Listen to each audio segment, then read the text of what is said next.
tant que serviteur de Dieu, il devait s'assurer que les gens obtiennent et soient guidés par le Saint-Esprit. Il a dit le ministère au service de l'Esprit.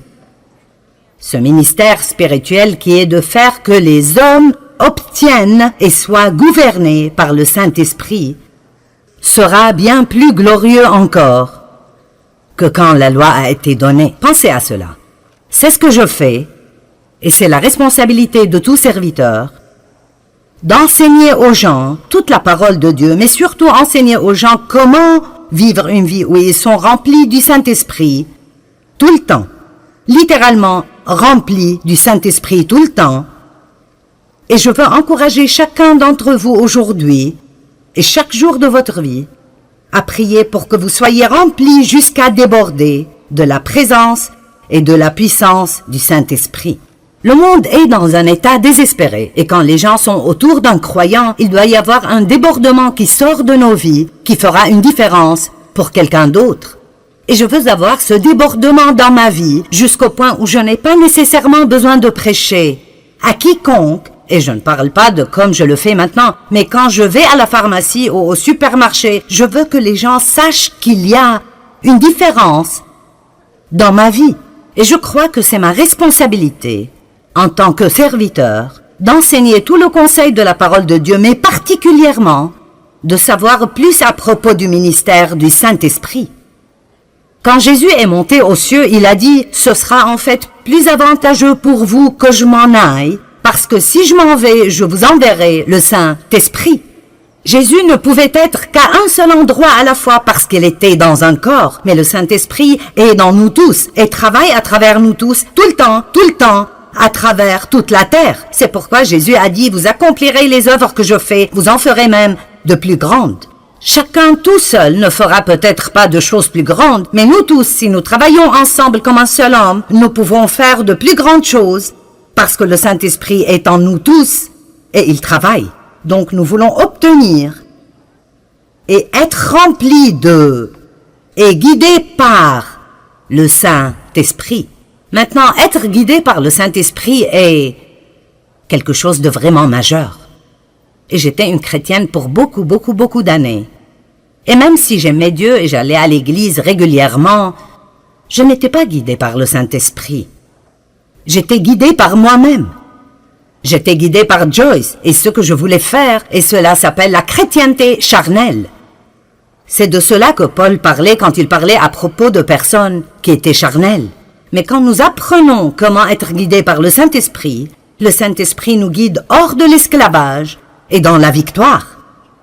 Il nous montre quoi faire quand nous avons des problèmes dans certaines situations. Il nous guide dans de grandes décisions spirituelles majeures et qui changent nos vies, et il nous guide dans les petites choses de tous les jours qui ne feraient probablement aucune différence pour quiconque d'autre que vous. Nous avons besoin d'avoir ce genre de relation proche avec le Saint-Esprit. Donc il dit, je veux que vous soyez remplis et guidés par le Saint-Esprit. Maintenant, 1 Thessaloniciens chapitre 5, versets 22, 23 et 24. Retenez ce qui est bon et gardez-vous de ce qui est mauvais sous quelque forme et quelque type que ce soit. Que le Dieu de paix lui-même vous rende entièrement saints, qu'il vous sépare des choses profanes, vous rende purs et entièrement consacrés à Dieu, et qu'il vous garde parfaitement esprit, âme et corps.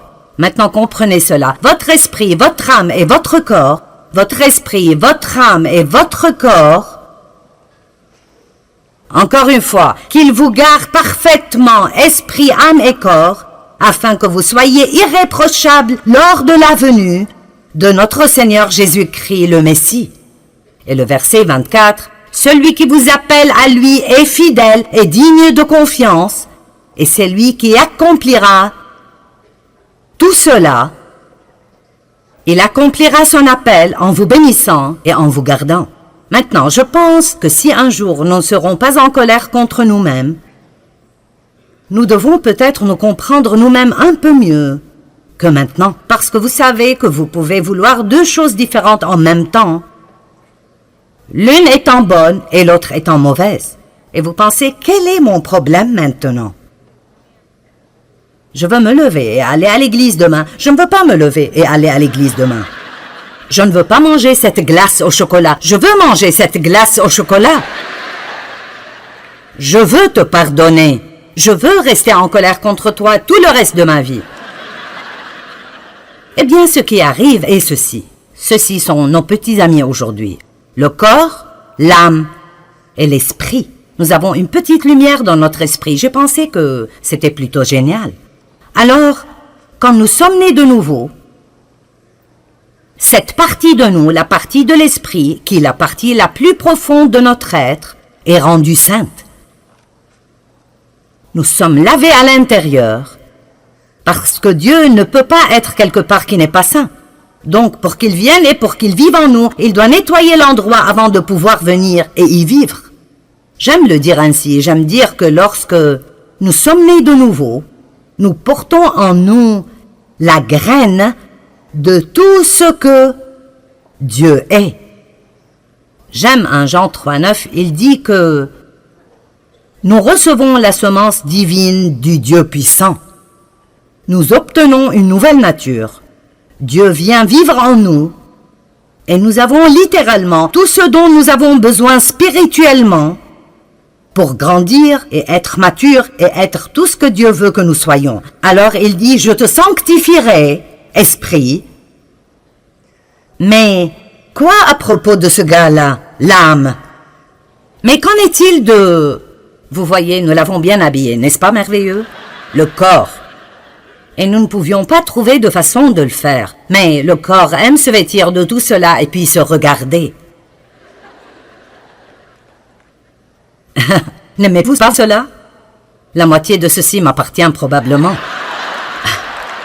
Voici une petite étiquette qui dit « Je suis génial ». Et nous allons de « Je suis génial » à « Je suis stupide, je me déteste, je m'aime tellement », vous savez. Mais là, cette âme, je ne sais pas ce qui me serait arrivé si je n'étais pas arrivé à comprendre mon âme et la façon dont j'ai été façonné. J'ai appris ceci il y a beaucoup d'années en lisant des livres écrits par Watchman Nee parce que je n'apprenais vraiment cela nulle part alors.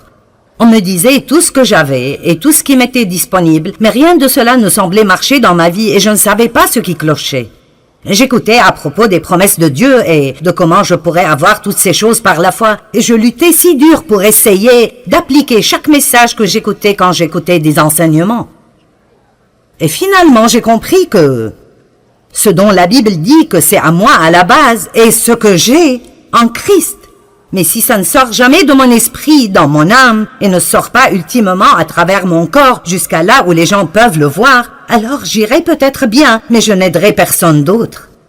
Je ne pourrai pas faire quoi que ce soit pour quiconque d'autre. Et alors ça m'aidait vraiment pour me comprendre moi-même, de réaliser que mon âme, et nous en avons tous une, et ma pensée, ma volonté et mes émotions. Votre âme vous dit ce que vous voulez, ce que vous pensez et comment vous vous sentez. Elle ne vous dit rien à propos de Dieu, elle vous dit tout à propos de vous-même. Alors, votre esprit peut vous guider et vous dire de vous lever et d'aller à l'église, ou de donner quelque chose, ou de demander pardon à quelqu'un, ou de donner une faveur à quelqu'un. Et dans cette partie, la partie de la nouvelle nature en vous, vous voulez vraiment le faire. Vous aimez Dieu et vous voulez le faire. Mais après, votre âme dit, je n'ai pas envie de faire cela. Je ne veux pas. Et franchement, je ne pense pas que c'est une bonne idée. Il n'était pas très gentil avec toi, pourquoi devrais-tu faire cela? Et alors tout le raisonnement commence à propos de pourquoi vous ne devez pas faire cela, et votre corps veut juste se reposer et faire la sieste, ou manger un beignet, ou quelque chose comme ça. Alors vous devez comprendre, votre corps n'est capable de faire que ce que vous l'entraînez à faire. Il ne peut faire rien d'autre, il est juste plutôt stupide, sauf si vous l'entraînez et le garder sous contrôle tout le temps. Ce n'est pas surprenant que Paul ait dit « Je traite durement mon corps ». Il n'a pas dit « Je nourris sûrement mon corps », il a dit « Je traite durement mon corps ». Ça sonne pareil, mais les mots sont bien différents. Alors, ça nous aide beaucoup de comprendre ceci. Paul a décrit ce même dilemme dans Romains chapitre 7. Et si vous lisez Romains 7 depuis le verset 15 jusqu'à la fin du chapitre, vous penserez Il sait de quoi je parle. Parce que Paul dit, quel est mon problème? Ce que je veux faire, je ne le fais pas. Et ce que je ne veux pas faire, je le fais. Et puis c'est comme s'il avait une conversation avec lui-même. Donc si je ne veux pas le faire, mais je le fais, ce n'est donc plus moi qui agis ainsi, mais ça doit être une autre loi spirituelle à l'œuvre dans mon corps qui me fait agir ainsi. Et puis il continue encore et encore et il dit finalement, qui me délivrera de ce corps de mort? Dieu soit loué, il le fera par Jésus-Christ. Donc si nous revenons à 1 Thessaloniciens, il a dit, je vous sanctifierai corps, âme et esprit, je le ferai, j'accomplirai mon appel en vous sanctifiant. Nous voyons que Jésus est le chef et le consommateur de la foi. La Bible nous enseigne dans Philippiens 1:6 que celui qui a commencé en vous cette bonne œuvre la rendra parfaite pour le jour de Jésus-Christ. Eh bien, si Dieu fera tout cela, et si j'ai été sauvé depuis 25 ans et je me suis toujours un désastre, si j'ai été sauvé depuis 25 ans et je suis toujours un désastre, j'essaierai de ce côté. Si j'ai été sauvé depuis 25 ans,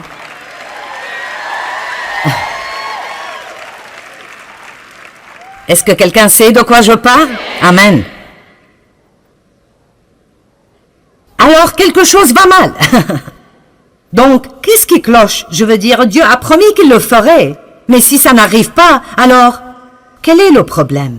Eh bien, peut-être que vous ne savez pas comment vous appuyer sur la grâce de Dieu, ni comment vraiment dépendre de lui, ni comment recevoir sa grâce. Mais aussi, peut-être que nous ne coopérons pas avec et ne nous soumettons pas au Saint-Esprit. J'aime dire tout le temps que nous sommes les partenaires de Dieu. Dieu a sa part et nous avons la nôtre. Dieu ne fera pas notre part et nous ne pouvons pas faire la sienne. Amen. Dieu ne fera pas ma part et je ne veux pas faire la sienne. Et je me mettrais dans les beaux pétrins si j'essayais de faire sa part. Je veux dire, j'ai tellement essayé de changer Dave et ça n'a simplement pas marché. Amen. J'ai essayé de changer mes enfants, et ça n'a pas marché non plus. Nous essayons toujours de faire des choses que nous ne pouvons pas faire, au lieu de faire ce que nous pouvons faire, et de laisser Dieu faire ce que nous ne pouvons pas faire. Ça s'appelle la confiance. Dieu veut que nous jouissions de cette aventure. Alors, quelle est notre part? Vous savez, je crois que notre part est d'apprendre à laisser le Saint-Esprit nous guider. Et quand nous sentons que l'Esprit Saint nous demande de faire ou de ne pas faire quelque chose, nous ne devons pas lutter contre cela. Nous devons simplement nous abandonner au Saint-Esprit. Nous avons simplement besoin de dire « D'accord, tu es plus intelligent que moi, je suis passé par là 100 fois. Pourquoi est-ce que je continue d'insister à faire cela à ma façon et de passer par là une fois de plus ?» Pourquoi ne pas dire, tu es plus intelligent que moi, que tu sais ce que tu fais, et simplement abandonner? Mais nous sommes un peu têtus parfois. Ne sommes-nous pas un peu têtus parfois? Peut-être que ce n'est personne d'entre vous, mais je sais que je le suis. Le Saint-Esprit est l'agent de sanctification, et quand la Bible parle de la sanctification, même si nous sommes déjà sanctifiés dans l'Esprit, il parle de notre sanctification totale. Totale. En d'autres termes, Dieu veut... Je le dirais de cette façon. Il ne veut pas juste être gardé dans cette boîte spirituelle. Il ne veut pas juste vivre dans cette petite boîte spirituelle où nous le laissons sortir le dimanche matin pendant 45 minutes et puis nous partons et le reste de la semaine, nous avons un autocollant sur notre voiture et une croix autour du cou, mais nous faisons exactement ce que nous voulons tout le temps. Ce n'est pas le but de Dieu pour nos vies.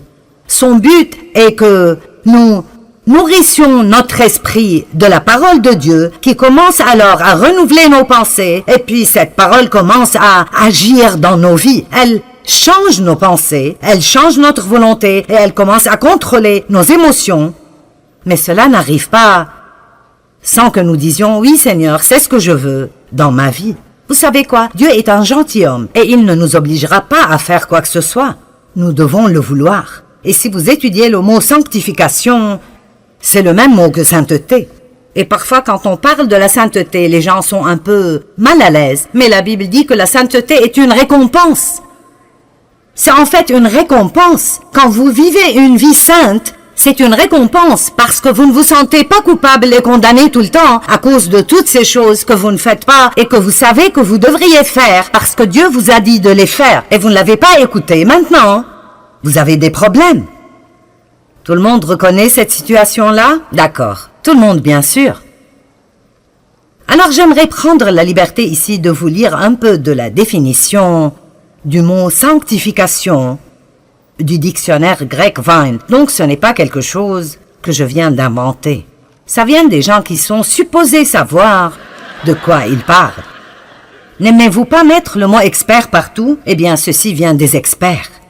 Donc la sanctification veut dire réservé pour Dieu. Donc la première question que je veux vous poser est: est-ce que vous croyez que vous êtes réservé pour Dieu?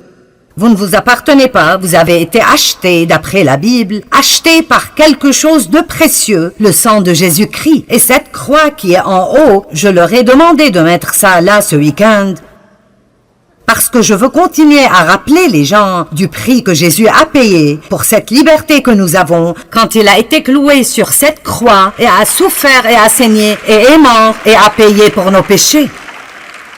Amen.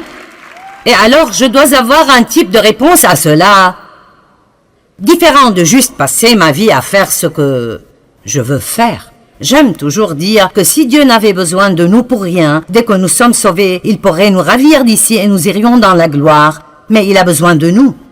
Nous sommes les mains et les pieds, les yeux, les bras, la bouche, les oreilles de Jésus. Il appelle le monde à travers nous.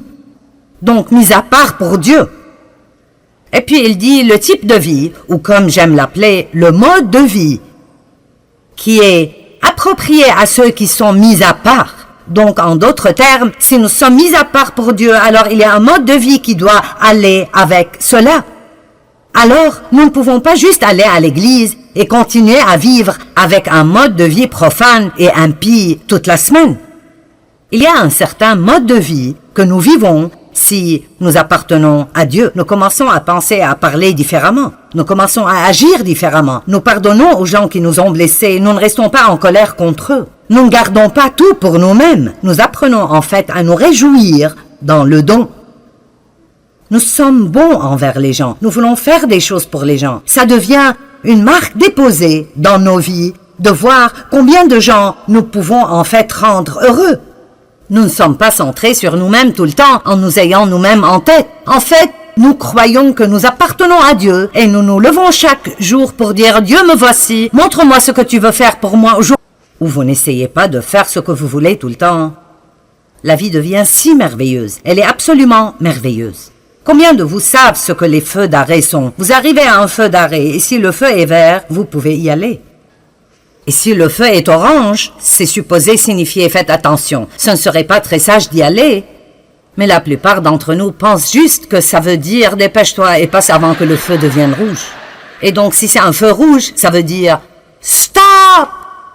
Vous savez, je crois que dans notre relation avec le Saint-Esprit, nous avons aussi des feux verts, des feux oranges et des feux rouges.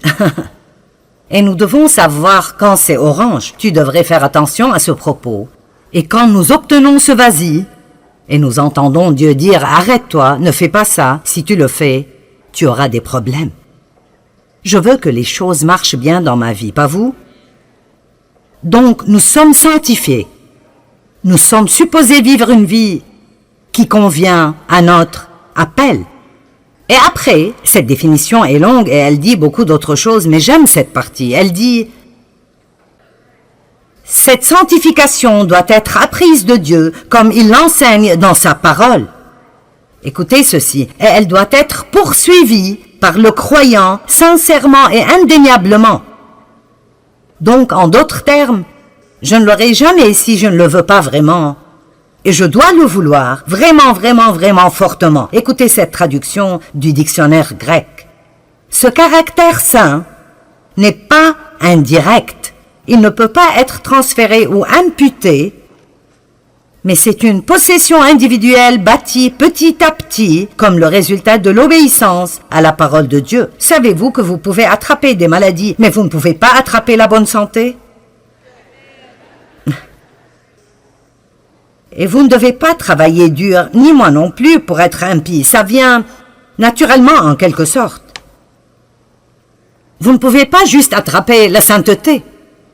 Vous ne pouvez pas juste aller à l'église et vous asseoir là et écouter quelqu'un en train de prêcher et penser que cela vous rendra saint. Mais vous apprenez des choses et puis vous faites des choix d'après ce que vous avez appris.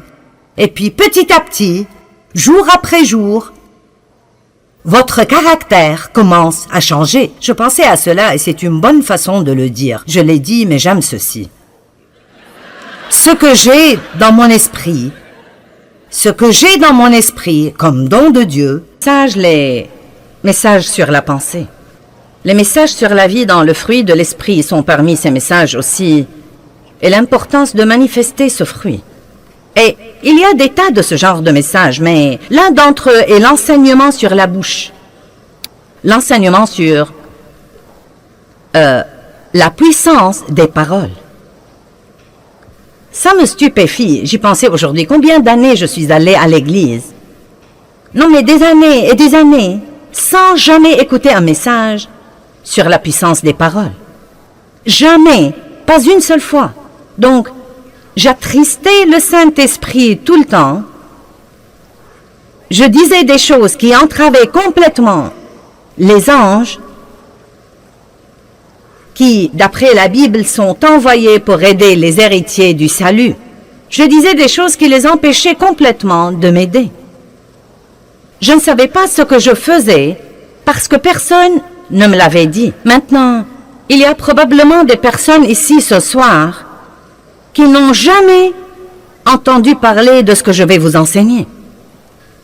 Beaucoup d'entre vous en ont déjà entendu parler, mais une des choses les plus difficiles, sinon la chose la plus difficile à laquelle nous sommes confrontés tous les jours, c'est d'essayer de contrôler notre bouche.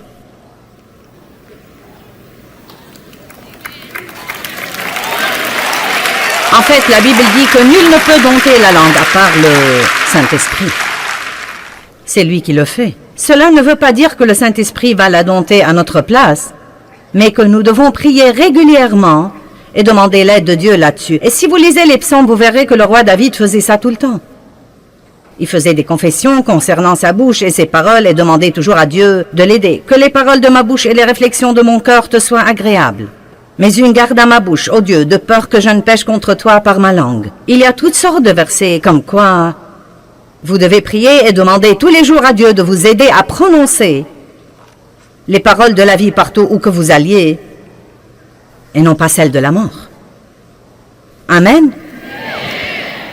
L'autre chose qui arrive quand nous comptons sur le Saint-Esprit pour dompter notre langue, sachant qu'il ne va pas le faire à notre place, je crois que le Saint-Esprit nous le rappellera. L'évangile de Jean nous dit que le Saint-Esprit nous rappellera des choses. Donc, si vous êtes comme moi, et je suis sûr que nous nous ressemblons tous à bien des égards, vous dites des choses et vous les regrettez, vous savez.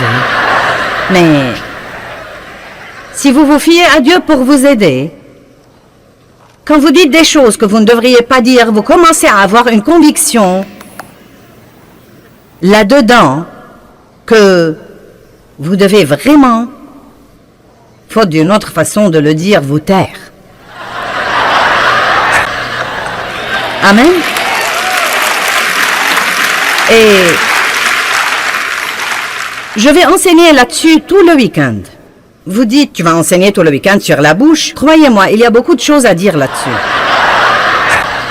Nous ne manquerons pas d'informations et je ne crois pas que vous allez vous ennuyer. Mais si aucun de vous n'a besoin de ce message, je me le prêcherai à moi-même parce que j'en ai besoin.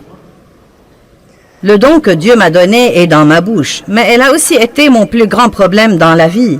Et ce n'est pas du tout rare. Donc, nous allons intituler ce message « Les paroles contiennent de la puissance », de même que ce genre ici contient de l'eau ce soir. Les paroles que nous parlons contiennent de la puissance en elles. Et je veux que vous compreniez ça. Chaque parole qui sort de votre bouche a de la puissance en elle. Une puissance créative ou destructive. Une puissance positive ou négative. La plupart de nous connaissent Proverbe 18, 21 qui dit « La mort et la vie dépendent de la langue ». Maintenant, c'est un verset sensationnel. La mort et la vie dépendent de la langue. Je crois que je dois faire attention à mes téléspectateurs en ce moment et m'assurer que vous m'aviez bien entendu. La mort et la vie dépendent de la langue. Amen.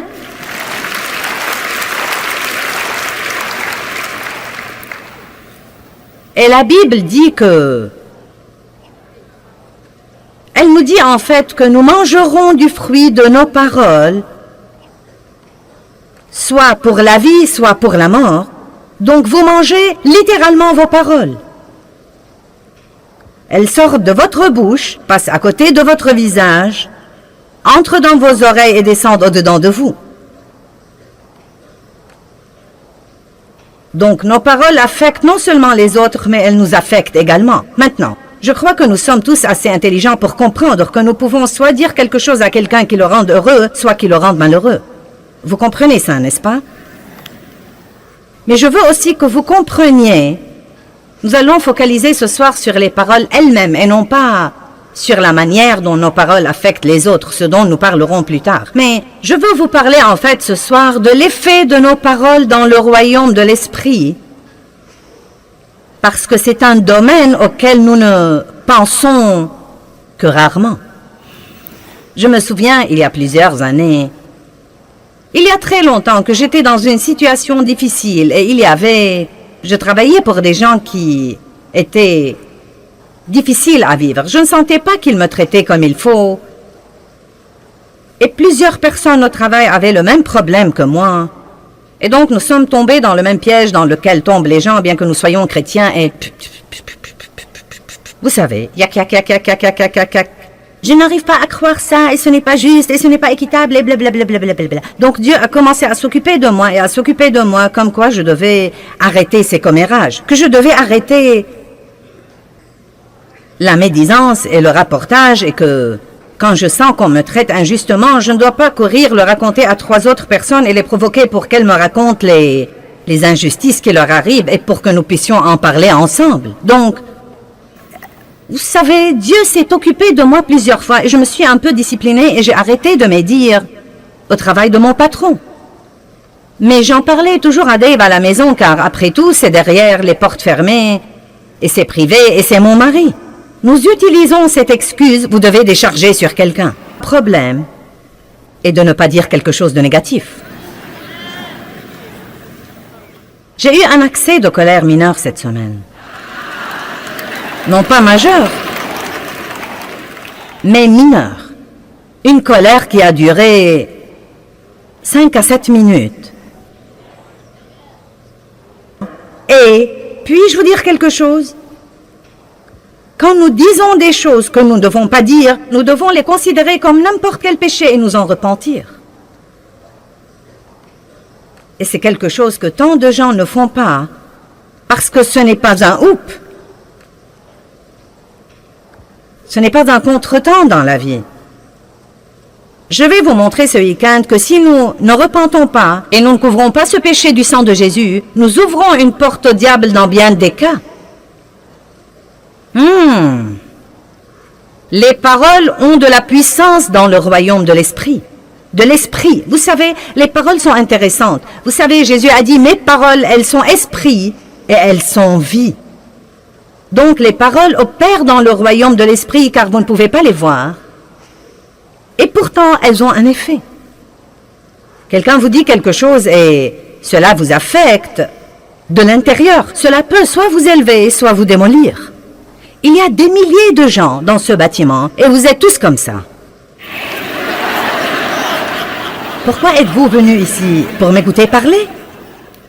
Pourquoi? Parce que je dis à haute voix les paroles de Dieu, et vous avez vous-même expérimenté que la parole de Dieu peut sûrement changer votre pensée, que nous ayons, et que vous le sachiez ou non, vous avez déjà écouté beaucoup de la parole ce soir. Nous avons chanté la parole, nous avons exhorté avec la parole.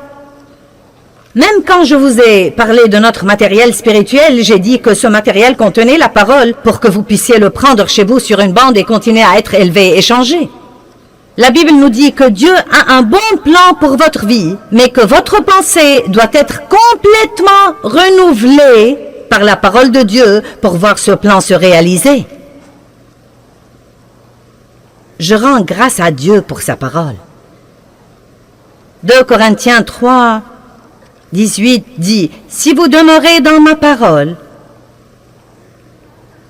vous serez transformés et changés en l'image de Dieu, de gloire en gloire en gloire. » Jésus dit, « Si vous demeurez dans ma parole, vous connaîtrez la vérité, et la vérité vous affranchira et vous libérera. » Il y a tant de merveilleuses promesses concernant la parole. Parlons des paroles que nous parlons et des anges. Combien d'entre vous croient que Dieu vous a assigné des anges dans votre vie pour vous aider et vous protéger?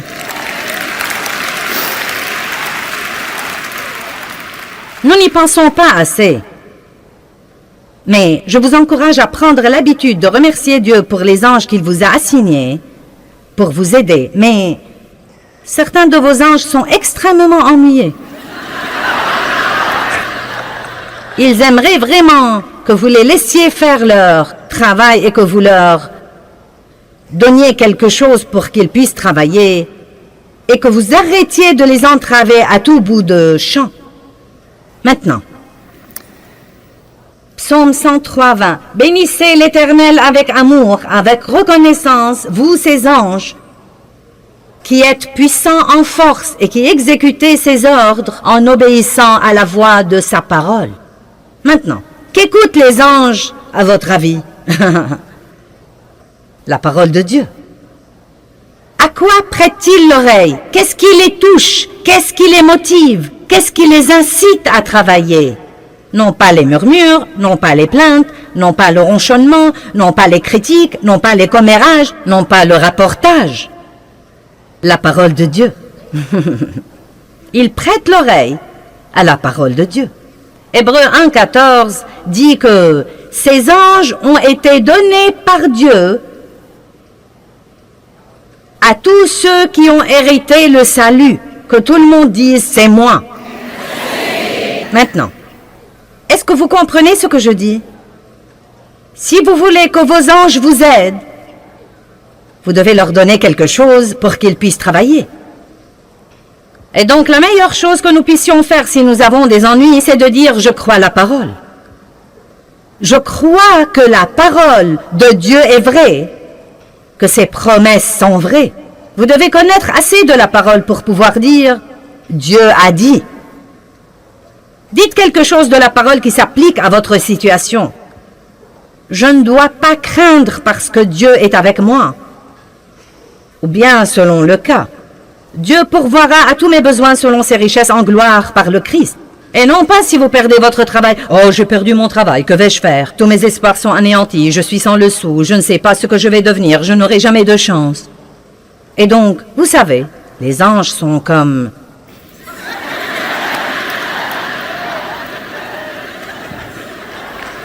Allez, donne-nous quelque chose pour pouvoir travailler.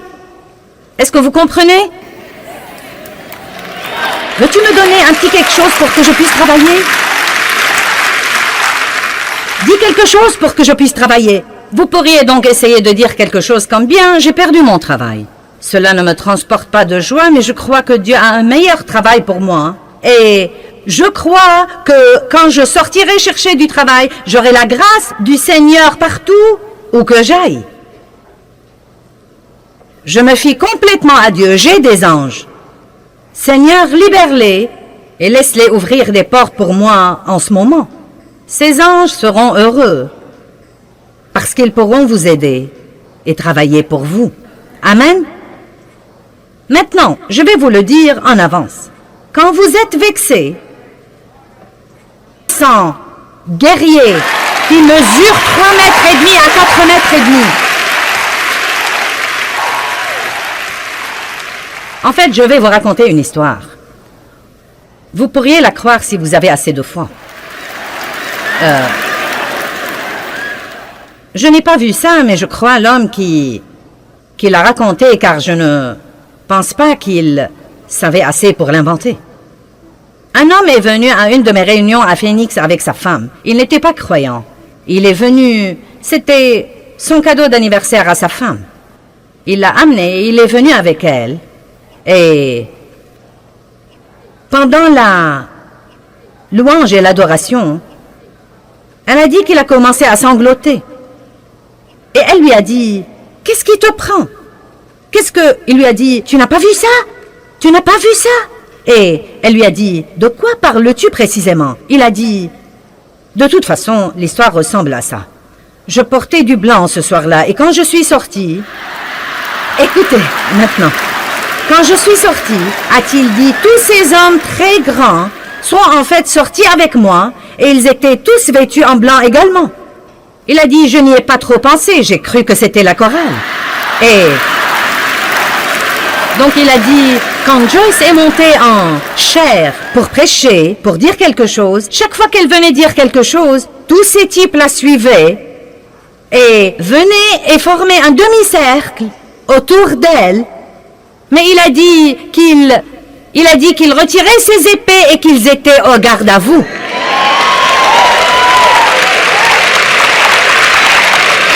Pendant que je prêchais. Eh bien, ce type a été sauvé. Je le dis sans aucun doute. Et comme je l'ai déjà dit, je ne sais pas, non mais je ne sais pas ce que vous en pensez, mais ça avait un effet spectaculaire sur ce type. Et je me suis dit, waouh! Bon sang, si seulement nous pouvions nous rendre compte que nous ne sommes pas seuls, que nous ne sommes pas tous seuls, et que Dieu a dit, ne craignez pas parce que je suis avec vous, où que vous soyez, et je... Bon Dieu!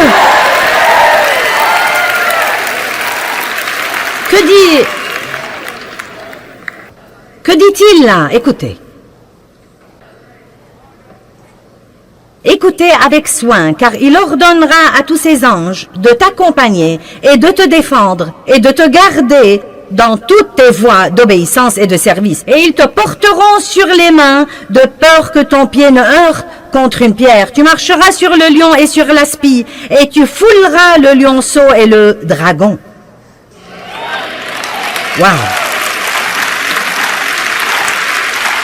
Mais n'oublions pas le psaume 103:20. Il prête l'oreille à la parole. Nos paroles ont donc un effet dans le royaume de l'esprit. Philippiens 2 dit, travaillez à votre salut avec crainte et tremblement. C'est dans Philippiens 2, 12 et 13. Travaillez à votre salut avec crainte et tremblement. Travaillez à, et non pas travailler pour. Travaillez à votre salut avec crainte et tremblement. Puis il dit, non pas par votre force. Faites attention à la prière simple et fervente. Mais écoutez, la prière fervente n'est pas nécessairement retentissante ou longue. C'est la prière passionnée, la prière que vous priez de tout votre cœur. C'est la prière où le cœur y est. En fait, j'ai traversé une période de temps avec Dieu où il m'a défié de lui demander ce que je voulais et ce dont j'avais besoin en aussi peu de paroles que possible. Et c'était vraiment difficile parce que nous avons du mal à dire, par exemple, si nous faisons quelque chose de mauvais, Dieu, je sais que c'était mauvais, je l'admets, et je te demande de me pardonner. Merci, Seigneur. Amen. Nous avons du mal à faire ça. Oh Dieu, j'ai besoin que tu me pardonnes. Dieu, pardonne-moi. Oh Dieu, pardonne-moi s'il te plaît. Oh Dieu, tu dois me pardonner. Dieu, je suis si désolé. Dieu, je ne recommencerai jamais s'il te plaît. Et à dire vrai, je crois parfois que nous essayons de nous impressionner, si vous voulez la vérité. Je ne crois même pas que nous parlons à Dieu. Nous essayons de nous impressionner par l'étendue de notre spiritualité. Je suis stupéfiée par les gens qui, quand ils prient, changent complètement de voix. Ils deviennent complètement comme ça. Oh, toi!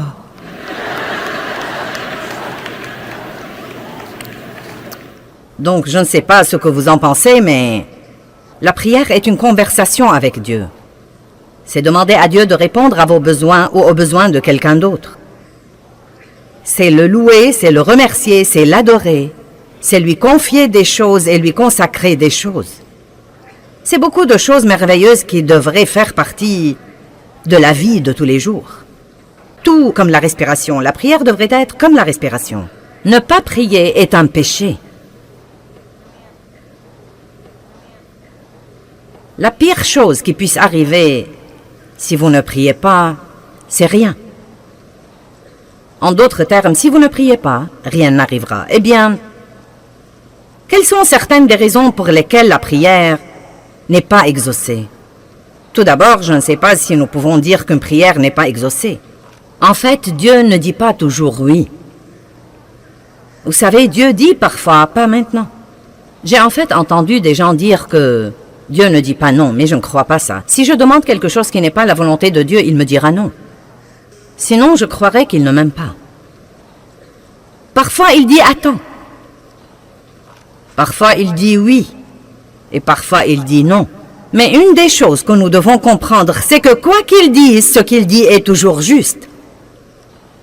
Et si Dieu dit attends, c'est que c'est mieux pour moi d'attendre, quel que soit ce que c'est. Je crois que nous devons parfois être un meilleur exemple. Et donc, si nous croyons à la puissance de la prière et que nous commençons... Je suis maintenant arrivé au point où si quelqu'un quitte quand je prêche, je me dis, tu rates un bon message. Non, mais vous devez avoir un peu de confiance. Arrêtez de laisser vos circonstances vous gouverner. Puis-je vous dire quelque chose? Regardez-moi. Vous n'avez pas assez de temps à perdre sur cette terre à être malheureux. Bonjour. J'ai dit que nous n'avions pas assez de temps à perdre sur cette terre à être malheureux. Et vous savez, quand vous avez 13 ou 14 ou 20 ou 25 ans, vous croyez que vous avez du temps à perdre. Mais quand vous commencez à avoir 50 et 60 et 61 et 62 et 63 et Dave a 66 ans... Quand vous vieillissez comme ça, quand vous prenez de l'âge... Non, sérieusement, vous savez quoi? Plus vous vivez, plus vous réalisez que vous n'avez plus de temps à perdre. Je ne vais plus gaspiller mes jours à être fâché désormais. Vous m'offensez, je prie pour vous. Vous me blessez, je prie quand même pour vous. Je ne vais plus vivre malheureuse désormais. Vous m'entendez? J'ai dit que je n'allais plus vivre malheureuse désormais. Et vous devez vous-même être aussi intransigeant sur ce point. Vous devez croire à la puissance de la prière et arrêter d'essayer de faire quelque chose à propos de quelque chose pour lequel vous ne pouvez rien faire. Arrêtez d'essayer de vous débarrasser de choses dont Dieu seul peut vous débarrasser. Et n'essayez plus d'avoir toutes ces choses que vous n'allez jamais avoir à moins que Dieu ne décide de vous les donner. Voici donc ce que je dis. Si vous voulez une chose, demandez-la à Dieu. S'il ne vous la donne pas, sachez qu'il a quelque chose de mieux en tête, ou que ce n'est pas le bon moment. Ne piquez pas une crise là-dessus. Si vous ne l'avez pas quand vous croyez que vous devez l'avoir, dites elle viendra. Elle fait son chemin. Le seul moyen de recevoir quoi que ce soit de Dieu, c'est de le croire d'abord par la foi et ensuite vous le verrez se réaliser. Vous savez qu'est-ce que la foi? La foi, c'est croire en l'invisible.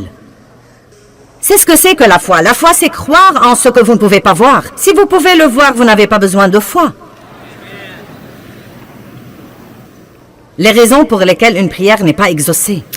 Eh bien, tout d'abord, les gens ne prient pas. C'est la première grande raison. Allez à Jacques 4:2. Vous apprendrez à libérer des choses par la prière. Non, mais vous aurez tellement de foi dans votre vie de prière au moment où vous partez d'ici que vous saurez que votre première solution à toutes les choses exaspérantes dans la vie est juste de prier là-dessus. Et non pas de prier là-dessus et de vous inquiéter et de potiner. De prier là-dessus et de faire une confession négative. Bonjour. Vous savez, je crois que Jacques chapitre 4 nous enseigne beaucoup de choses. Verset 1, d'où viennent les luttes? Les luttes, c'est tout ce bouleversement que nous avons. Exaspéré, énervé, dérangé. D'où viennent les luttes et comment est-ce que les conflits et les querelles surviennent parmi vous? Il dit, eh bien, ils surviennent de vos désirs qui combattent toujours dans vos membres physiques. En d'autres termes, il dit, les luttes surviennent à cause des trucs que vous voulez.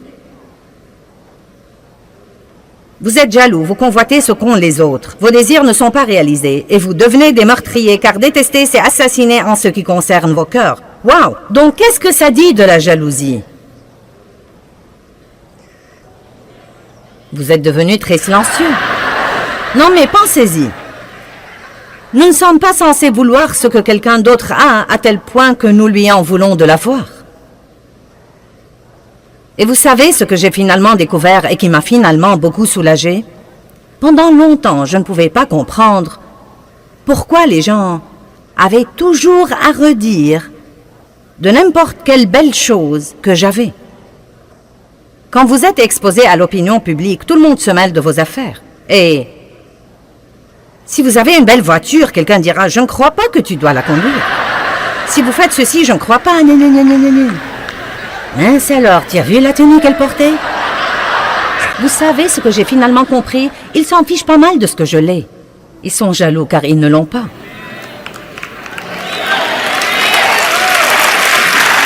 Et il en va de même pour vous savez? Vous achetez une jolie maison et certains de vos amis seront jaloux et me diront de vous. C'est juste parce qu'ils veulent une maison comme vous, mais ils ne savent pas comment s'y prendre pour l'avoir. Il dit ici, d'où viennent les luttes? Qu'est-ce qui nous garde vexés? Je n'ai pas le temps d'être contrarié par ce que quelqu'un d'autre a. Nous n'allons pas comparaître devant Dieu à la place des autres. Chacun va comparaître devant Dieu et rendre compte pour lui-même. Chaque homme comparaîtra devant Dieu et rendra compte pour lui-même. Nous ne devons pas nous inquiéter de ce que quelqu'un d'autre fait ou ne fait pas, ou de ce qu'il possède ou ne possède pas, ou de ce qu'il dépense ou ne dépense pas, ou de ce qu'il a ou n'a pas. Car nous n'allons pas répondre de lui. Nous nous épargnerons d'ennui si nous nous occupons de nos affaires.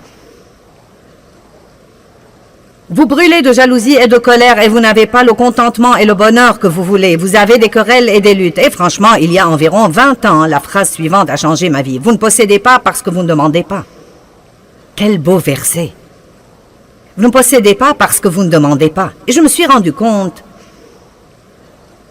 ce jour-là, il y a une bonne vingtaine d'années, quand je lisais ce verset et que j'étais une jeune chrétienne et une jeune ministre, frustrée, et j'essayais de faire que toutes ces choses se produisent, et elles ne se produisaient pas, et j'essayais de faire grandir mon ministère, et de faire ceci à mon mari, et cela à mes enfants, et quelque chose d'autre aux autres. Je me fâchais contre les gens parce qu'ils n'ont pas aimé ceci ou cela. Et c'était un soulagement pour moi d'entendre Dieu dire « Tu n'as pas, parce que tu ne demandes pas, tu essayes de faire que quelque chose se produise au lieu de me le demander et de te fier à moi pour avoir les meilleures choses qui soient. » Être recherché de ceux qui ne demandent pas. Vous voyez le tableau où Dieu attend que quelqu'un lui demande? J'étais prêt à être recherché de ceux qui ne demandent pas. J'étais prêt à être trouvé par ceux qui ne me cherchent pas. J'ai dit, me voici,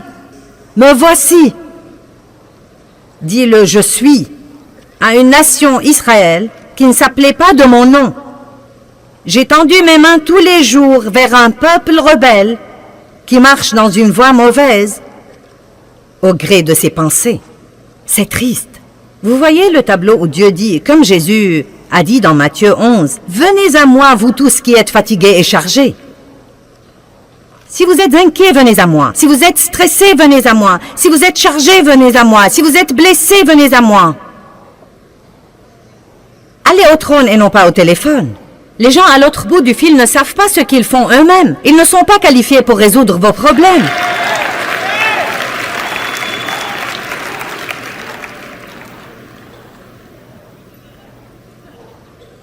N'est-ce pas un verset génial? J'étais prêt à être recherché de ceux qui ne demandent pas. J'ai dit, me voici. Mais personne ne m'a cherché. Dieu est un bon Dieu. Hébreux 11:6 dit, sans la foi, il est impossible de plaire à Dieu. Et celui qui s'approche de lui doit croire deux choses, que Dieu est et qu'il est le rémunérateur de ceux qui le cherchent diligemment. Dieu est un bon Dieu. Il attend pour vous faire des choses. Mais vous devez les lui demander. Ne vous fâchez pas contre votre patron qui ne vous donne pas la promotion que vous voulez. Avez-vous jamais pris la peine de la demander à Dieu? Peut-être que ce n'est même pas ce dont vous avez besoin. Qui sait, peut-être que Dieu essaye de vous faire quitter ce travail stupide de toute façon pour aller travailler ailleurs. Et vous craignez de ne pas pouvoir gagner autant d'argent ailleurs. Ça me surprend combien de gens mènent une vie qu'ils détestent parce qu'ils ont peur de faire quelque chose d'autre.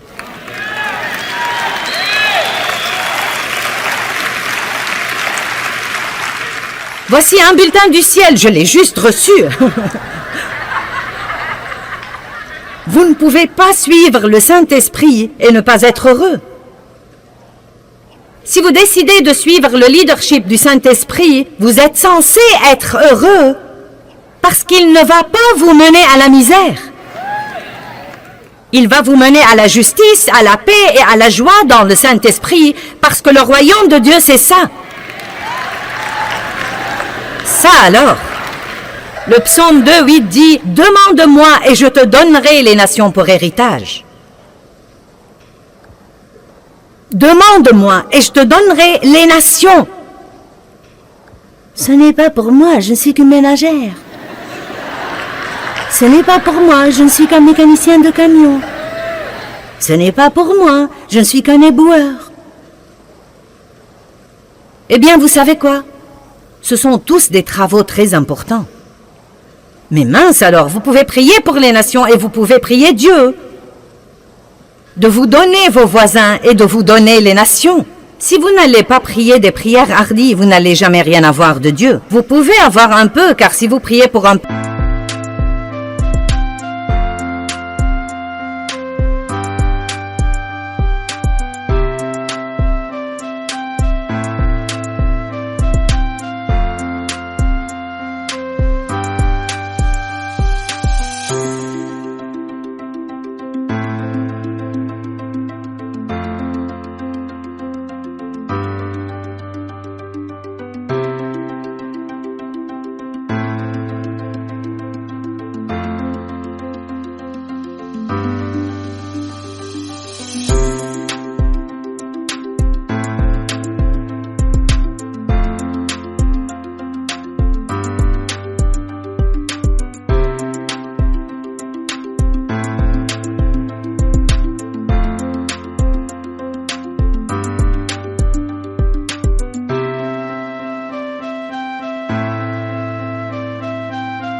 eh bien, Dieu, veux-tu me pardonner juste cette fois? Pourquoi ne pas dire, Dieu, pardonne-moi cette fois, et demain j'aurai besoin que tu me pardonnes encore une fois? Car c'est bien la vérité, et Dieu la connaît déjà.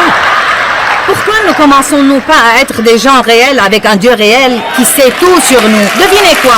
Vous ne surprenez pas Dieu, il savait ce qu'il aurait quand il vous a appelé. Je dis toujours, après que Dieu m'ait appelé au ministère, il n'a pas regardé Jésus une semaine plus tard pour lui dire « Oh non, maintenant qu'allons-nous faire ?» Je me rappelle la femme à qui j'ai parlé dans le magasin. Elle était employée là. Et je lui posais des questions sur sa rémunération. Touches-tu une commission ou un salaire? Comment est-ce que ça marche? Et elle m'a dit, eh bien, en fait, je touche un salaire. Mais elle a dit, je dois faire mon quota pour garder mon travail. Je lui ai dit, ça va pour toi? Elle a dit, non, en réalité, je suis très effrayée en ce moment, je n'ai pas fait mon quota. Et on m'a déjà réprimandé 2 ou 3 fois. Eh bien, la femme était chrétienne, nous parlions du Seigneur. Elle m'a reconnue de la télé et donc nous parlions. Elle a été